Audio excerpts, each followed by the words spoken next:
Hello, good afternoon. So, nandito nga pala tayo sa Eye Care Center dito po sa Malolos Bayan. So, kapapasok lang ni Mr. sa operating room. So, mag-video-video muna tayo dito. So, ayan, ipakita ko po sa inyo yung mga nakapilang mga tao. So, depende yan sa mga case nila. Merong magpa-check up lang. So, dyan pumasok si Mr. Ayan, sa operating room na yan.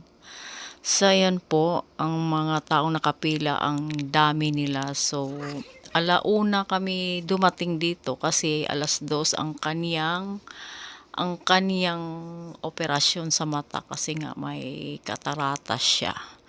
So, ewan ko kung ilang oras ang kaniyang operasyon dahil ngayon siya naka-schedule today. So, ayan po, ang daming tao. Ito ay dito lang sa malapit sa simbahan ng Malolos Bayan. So, ayan po, nandito na po kami sa baba sa may DIY. So, tapos na po siyang operahan. Ayan po siya. So, dumiretso na po kami bumaba at uwing-uwi na siya. So, naghintay po kami ng sasakyan niyan. Ewan ko po kung hindi makancel yung joyride ng aming binubok. Kung hindi, mauuwi kami sa tricycle. So, ayan po, hapon na yan. No, nakalabas siya 4:20 na. 4:20 na tapos ang kanyang operasyon. So, matagal din kasi 2:00 ang kanyang operasyon.